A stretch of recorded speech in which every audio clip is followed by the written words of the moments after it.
What's a little protest among friends? It'll only get you 3.5 years. All this and more on the Self-Evident Podcast.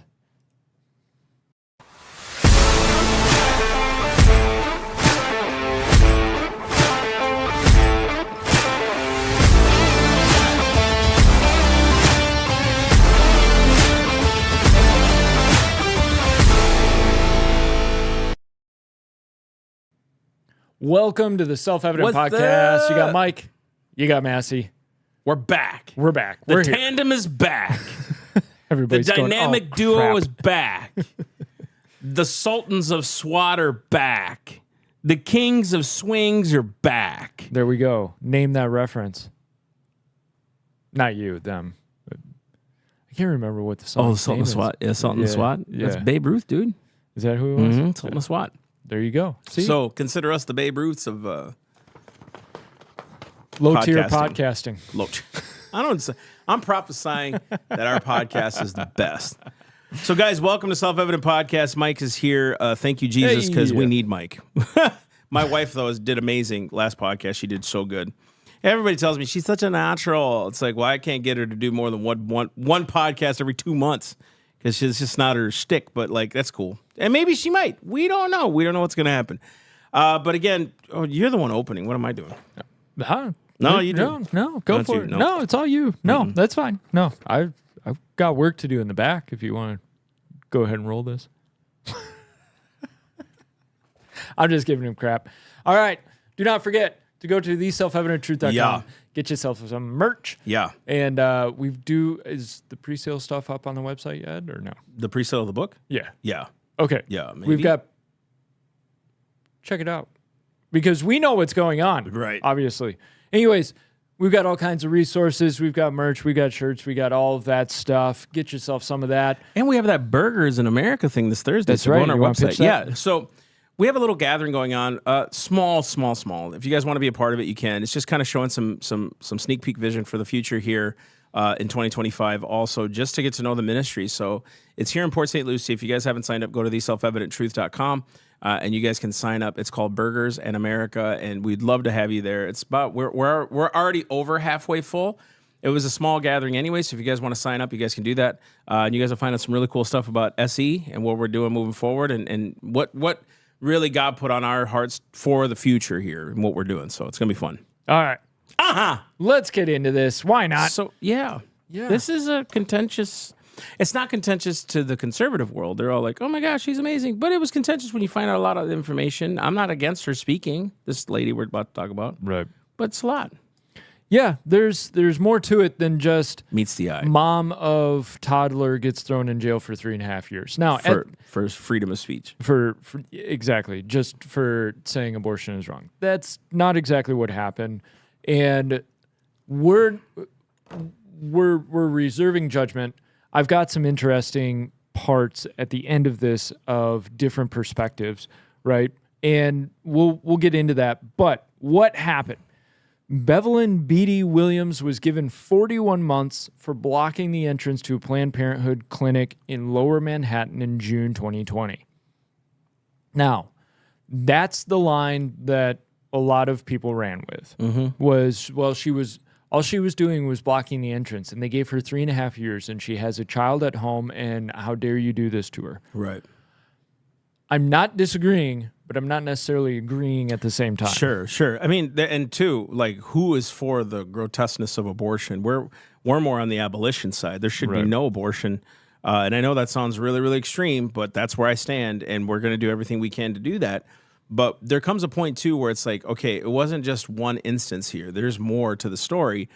And what we should do, and eventually we're going to have to push back on things like this, but I'm talking about against government. But for this specific story, just listen. Yeah, let's get into this. So the DOJ reports, they themselves, because they'll do press releases about cases and that kind of thing, Bevelyn Beatty Williams was sentenced to 41 months in prison for violating the Freedom of Access to Clinic Entrances Act. In June 2020, this is the FACE Act, we'll talk about that in a second, in connection with her interference, including by threats and force, with individuals seeking to obtain and provide lawful reproductive health services at a reproductive health center in Manhattan. Now, notice the language that they want to use for that. Right. Government's obviously kind of throwing their little shot in there, right?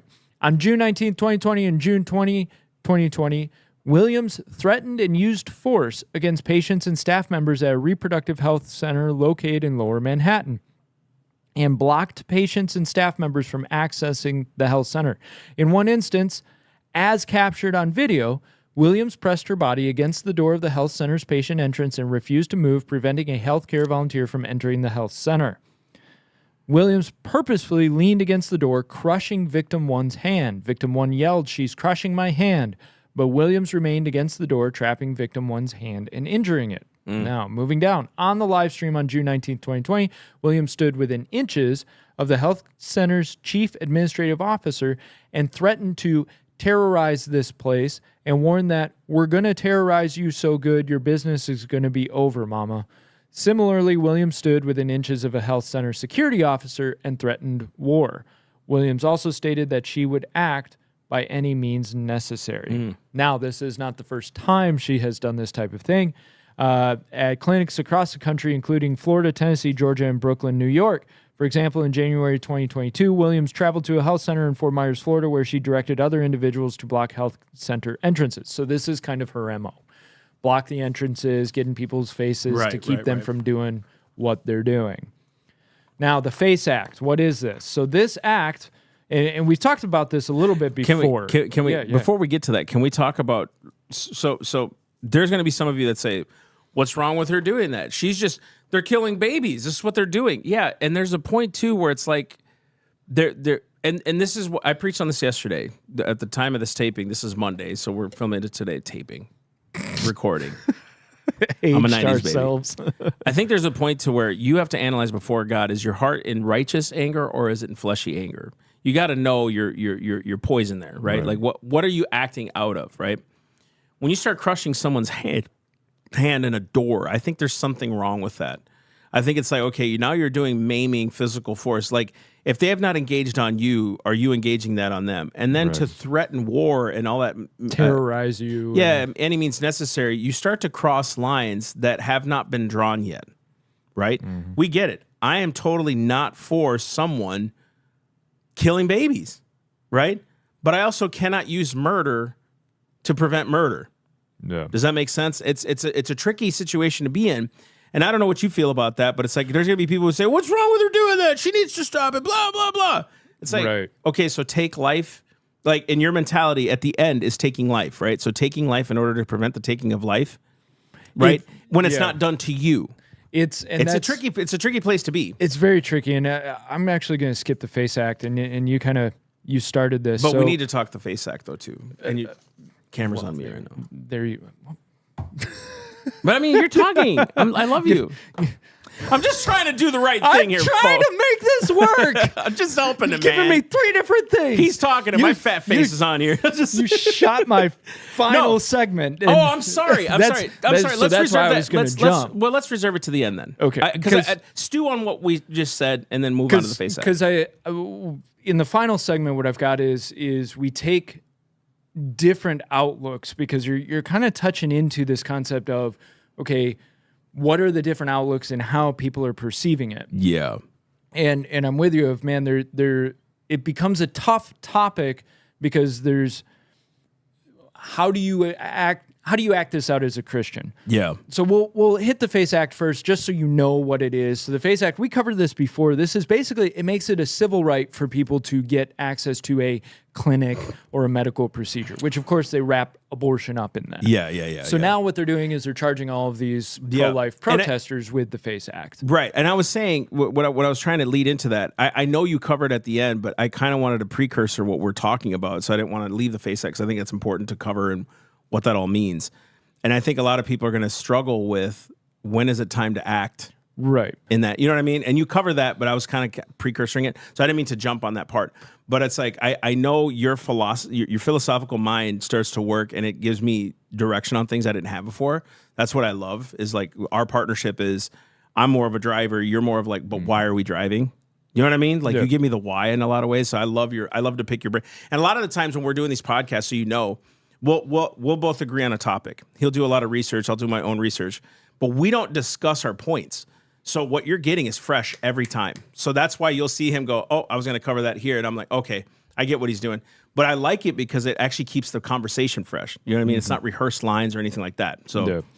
And so with this part, so is she justified? You've got a few different options, right? So if true that she was becoming physical, was threatening staff and officers, and purposefully continued to crush someone's hand, then she really did make herself a target for the justice system. You did. You physically harmed somebody, dude. And this type of situation is a powder keg. And it gives these judges, these prosecutors, these media types all the ammo they need to say that this pro-life group, they're unhinged. Right. Now, we've got issues with this FACE Act, but let's put that aside. Her actions were begging for a government response. Yeah. You know, like the 501c3 guy in the 90s? Yeah. You're kind of like, I get what he was trying to do and putting up billboards and like calling out the president and calling out government, but you're almost like saying, take me in. You know what I mean? Take me into the fray. And so it's like, at that point, you got to wonder, are you really a martyr or were you looking for it? Are you setting yourself up to be that martyr? And like, I know what will make them react. I'll be blatant and martyrs don't set out to be martyrs. Martyrs are out for truth and trying to reform something, and they become martyrs by someone saying, I don't agree with you, slaughter, right? But then there comes a point where it's like, is this just, and again, I'm not saying what she stood for was unrighteous. Was this more pride? And you determine yourself. Comment down below. Do you think it's pride? Do you think it's martyrism? Do you know? And I've got an analogy later in the notes that I think will really put people to test on that.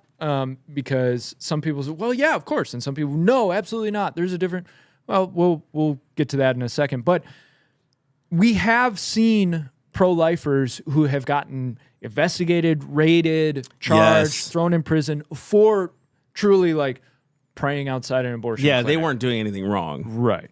And those people, some of them were given stiff sentences. You had Lauren Handy, who was given 5 years for 5 years. 5 years for blocking an abortion clinic.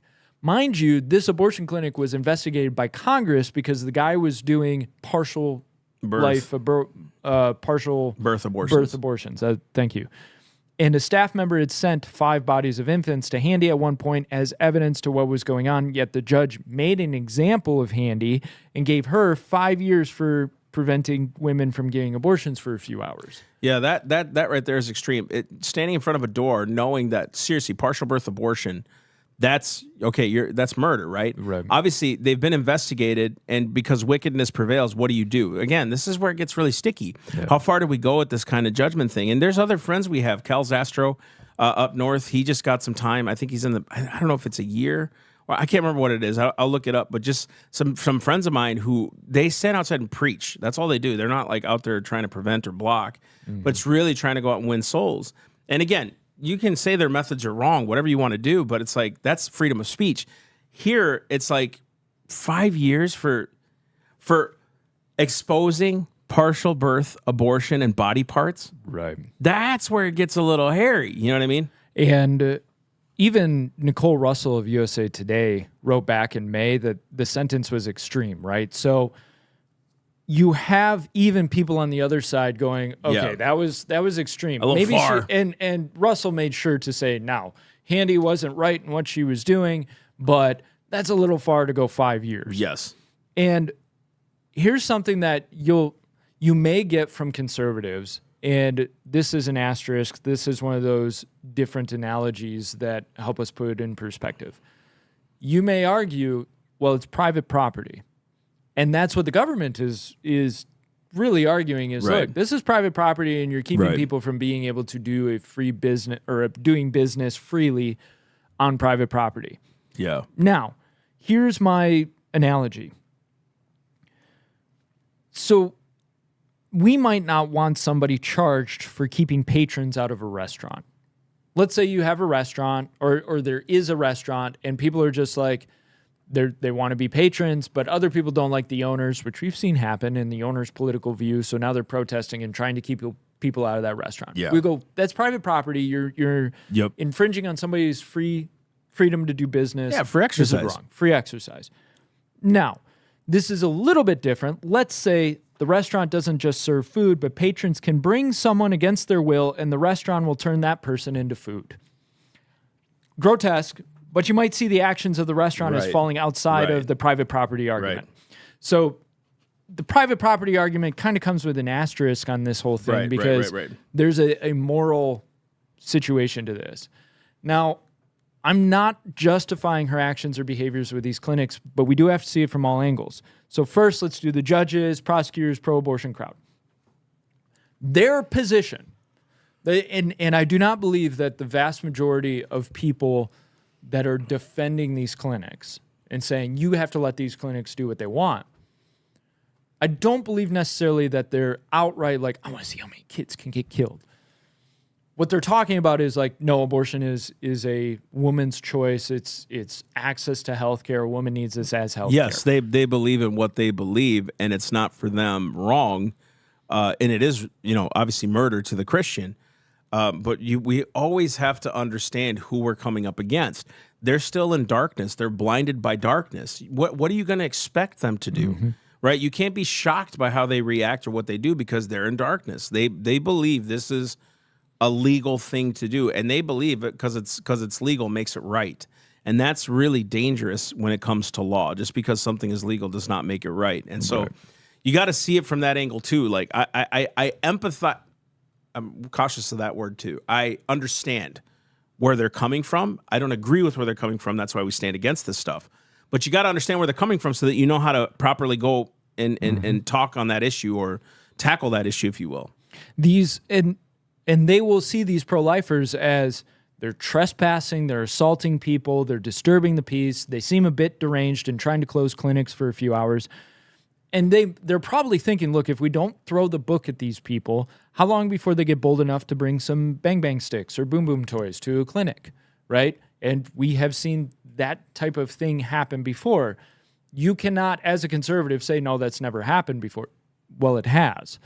And so that side of things, they're thinking, I'm not endorsing their thoughts, but just thought experiment for you. They're thinking we need to show these people that it's wrong to stop access to these clinics. Right. And so we're going to keep them locked up. We're going to throw the book at them, try to punish them. Yes. That's the government side, the supportive side. Right. Now the Williams angle. And I was doing a thought experiment on all of this, and it wasn't the original line I took, but I think it's interesting. So the Williams angle, this is her and what I believe is in her mind or driving her in all of this, that the action of abortion is flat out morally horrendous. Truth. It ends the life of children and is grotesque. Truth. It doesn't deserve respect, and those who promote it and make it accessible to people are complicit in murder. Would you respect, well, it's private property and people have a right to this, if, now just go with me here. Walk the line, okay? Walk this with me. Let's say people were butchering 5-year-olds down the street. Would you stand outside and pray as people led the 5-year-olds into the building? Would you send some money to an organization that might pass a bill in a few years that might restrict how it's done or the age limit of the kids for the bill to get shot down? Or 50 years. Or 50 years? Well, in 50 years, maybe we'll solve this. No. You would find it so morally horrendous that you were willing to shut people's hands and doors and get in people's faces to stop the atrocity. You'd be willing to do just about anything to make the absolutely evil, wicked practice of ending 5-year-olds stop. She's made a career of organizing and protesting these abortion clinics. Mind you, Williams, before she got saved, had 2 abortions and ended up addicted to alcohol and drugs. Then she got saved, transformed her life into a different person. In fact, if we heard that there were people back during the slave trade, if there were people who rioted during slave auctions, and a slave auctioneer's hand got crushed one time and another got shoved down as the protesters did their best to interrupt the slave auction, we might say, well, at least they stood up for trying to stop evil. That's exactly where that's where the moral conundrum is. It's like, okay, we know the practice of abortion has been since before Roe v. Wade, but hundreds of years, right? Probably thousands, I think Jefferson even referenced it a couple times about the killing of babies in the womb and that kind of stuff. Because, I mean, evil's existed from the beginning. But you got to start really putting yourself, and this is that toss-up. Is it right? Is it wrong? Morally start to think, okay, at some point, the whole Cortez, is it Quetzalcoatl, Mexico, they go over there. Just listening about that. Right, but it's like you show up with the Spaniards to Mexico in a foreign land, you see all these skulls piled up because of the sacrifice they're doing, and they're like, whoa, what the heck? And so the holy wars or religious wars branded Cortez. Again, you have to see it from their perspective too, right? There's two perspectives. One, Cortez came in and slaughtered everybody and stopped the practice of the wickedness, right? Or slaughtered the people responsible, basically. The other side will say that's what religion does. It creates holy wars and blah, blah, blah. You're stopping their way of life. Right. And it's like, And mind you, Cortez, he had like 400 guys, but he had like 10,000 men from other tribes that were sick of being the human farms for the Aztec sacrifices, right? Right. Exactly. At what point does evil become so morally reprehensible that you commit action to stop it? And that's... I'm not justifying what she did. I think that's what's hard. That's no matter what we do, it's going to sound either because I think about these little kids, getting sex changes, when they prepubescent or I'm sorry, teens and stuff like I can't accurately say they're getting sex changes when they're younger than teenage years or fed hormone blockers. Mm-hmm. Maybe they are, maybe they're not. I don't know. But it's like at some point in your heart, you got to go, wait a minute. We can't allow the destruction of little guys and little girls and their bodies and mutilation, dude. At some point, you're like, this is like killing 5-year-olds. Like that analogy you use. At some point, you're like, wait a second. We're allowing the slaughter of babies. When do we step in and say no mas? Right. You know what I mean? So it's, yeah. And what lengths do you take? So that 5-year-old example, like, if the government says if you interfere with this process, we're going to throw you in jail for 5 years, well, are you at the point where it's morally reprehensible enough that I don't care how many years I get, I'm going to do everything, even if I can stop this only for a couple of hours, I'm going to do what I can do. And my guess is that's where Williams is at. Right. Is I will do whatever I can do, even if I can only stop it for a couple of hours. Right. Now, at the same time, how effective are your means? Right? And I don't know that I've got an answer. Well, it was morally righteous what she did, or God ordained it. I don't know. But I don't think effectiveness has anything to do with obedience. I think obedience is more important than effectiveness because ultimately the fruit belongs to God, not me, right? So we've heard it in the past being said about us, the views that you guys get on certain channels aren't huge, but this guy is. He must be anointed. You're not. I think that's bullcrap, and I'll tell you why. Because the lives that we affect out there that you don't see is way more important to me than what I do online. Way more important. We didn't put a huge emphasis on our social media because to me it's like that's what everybody does. Everybody runs down that channel, and there's a whole lot of successful ministries and prophets that are false and wrong. So that does not determine success to me. Does not determine anointing to me. What determines anointing to me is the breaker. Is what we're saying making an impact in people's lives to get them to repent to the gospel, not to get you to vote for your candidates, not to make your point right. It's really like, are we doing these things to give people the answers they need to make an effective choice for their conscience? Right. What we're saying here is no matter how we slice and dice this, it's going to sound like A, we're not hitting this hard enough, or B, we're not justifying it. That's the problem with learning morality, like to know your own conscience. And effectiveness really is I got to say this way. I remember when Michael Peruka preached this once, and I've used this line ever since. When we stand before the Lord one day, he's not going to say, well done, thou good and successful servant. He's going to say, well done, thou good and faithful. Because success doesn't mean anything. I mean, I heard this one sermon, I think it was 10 shekels in a shirt, and I forget the preacher. It was a long time ago. And he said, if you want to look at ministries and their effectiveness, Christ had no one follow him to the cross. But he fed 5,000 or 20,000, if you think women and children, a couple times, and you had all these miracles happen, and nobody followed him to the cross. If you look at success, he went and died for the world, and nobody really followed him. And so you look at success in a different way in numbers, right? And it's not about that. Even his own disciples rejected him. Peter rejecting him 3 times, denying him 3 times. But it was the resurrection after. So really, is it what we do that makes the impact? Or is it the fact that when people begin to see history, they're like, oh man, that guy was the Son of God. Oh shoot, man, maybe Martin Luther King wasn't perfect and everything. Some call him a communist. You know, all these other things. You look at their life and their fruit and you're like, dang, why is it we kill and murder the prophets, but then we write books about them and say they were heroes? You know what I mean? So, and I think that's where it's tough even with a situation like this, because is she being faithful to what the Lord told her to do, or is she doing what she thinks will be the most effective in stopping stuff? Right? I don't agree with her pinching someone's hand at a door. I don't.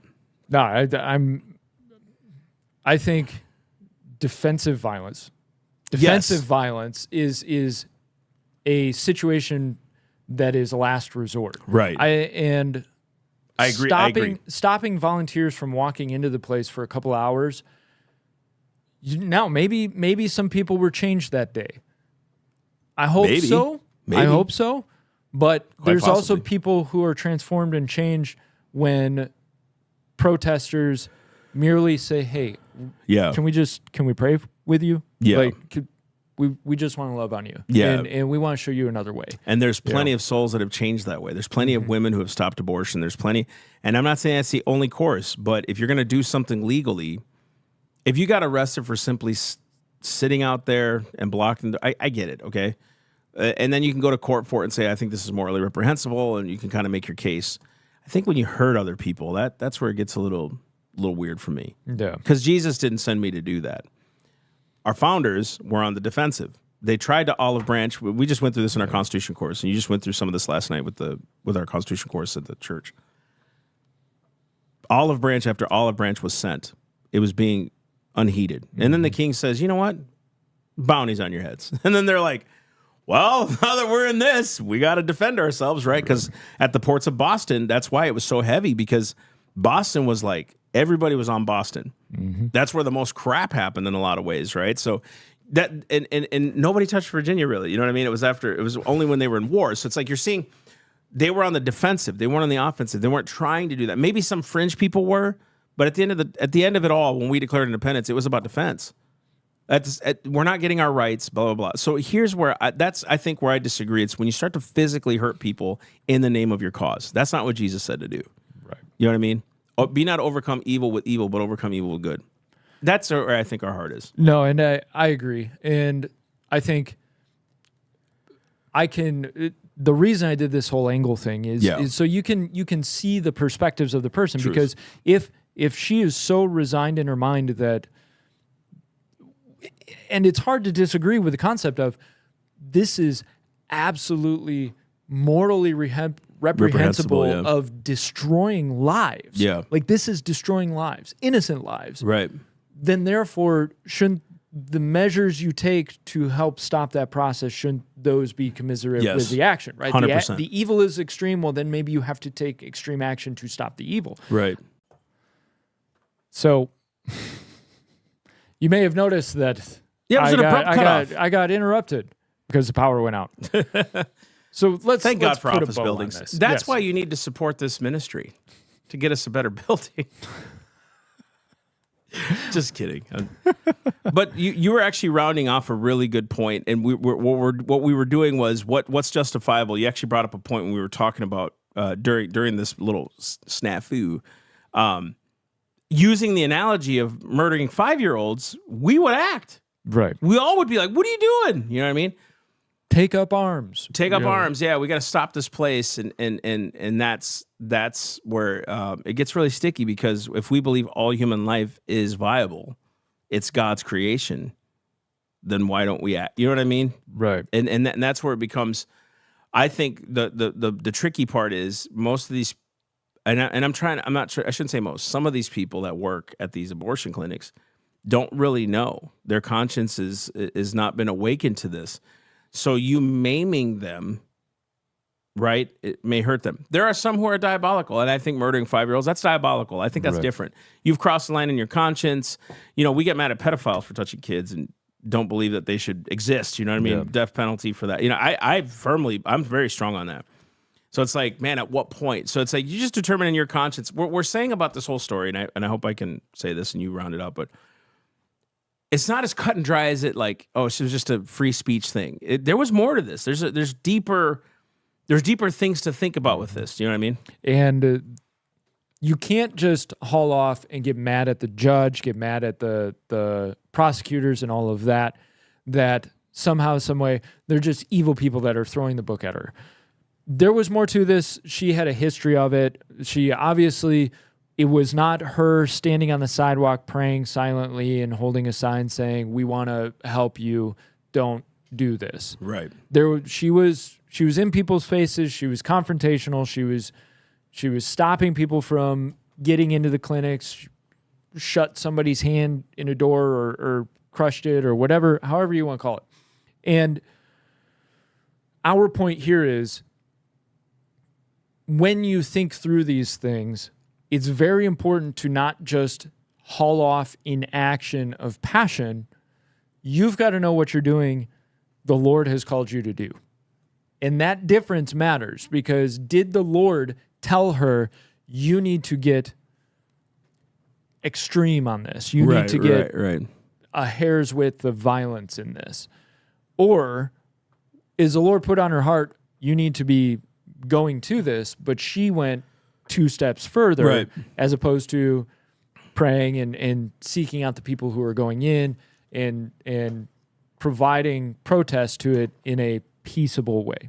There's a difference. No, there is. And I think too, like even as ministers, we can get our opinion kind of messed up in all this. Our opinions can get all screwed up and skewed, and we can throw that into a sermon. And for that, I mean, if I've ever done that, I really apologize, because I don't want to do that. So you got to know what the Lord is telling you and what the Lord's giving to you personally. Not telling you what to tell the people. What is he giving you personally? And I fear a lot of people do that. They'll put their opinions in a sermon and make people obey that. I think that's what's really hard, especially as ministers. And you just got to know: am I preaching the gospel here? Is it my word? So a lot of these podcasts we do, we get you to think. When we do podcasts on, like I did one on Amos, and I did one on several, just different Bible characters and what they were talking about. It gets you to, it's provoking. It's provoking you to thought. Am I walking in holiness? Am I, is the same thing happening back then that happened in America? And you can see the similarities, and all of it is repentance. We need to make sure we're clean before God. Same thing here. Don't just endorse things to endorse things. Really think your position through. Just because it shows it on social media that she's a hero, what if she's not? What if there's more to this story we don't even know? You know what I mean? Just be careful what you're seeing out there. Yeah. All right. So thank you so much, guys. We appreciate it. And like Massey was saying, we're not always going to give you the answer. Word. We're going to help you think it through. We're going to help you weigh it out. So you may not come to the same conclusion as we do, as other listeners do, and that's okay. As long as you're seeking the Lord in faith of, Lord, how would you want me to do this? How do you want me to handle this? Right. What is your heart, your character in all of this? So, guys, go to theselfevidenttruth.com, get yourself some resources, some merch, and by all means, you still have a chance to sign up for the burgers thing. Yeah. That's Thursday. So we'll be there on Thursday. TheSelfEvidentTruth.com. You guys want to come out? I'll be speaking for about 25 minutes. And you'll see more of the heart of what we're doing and why we're doing it. So it's going to be awesome, and we would just love to see you there. So Yep.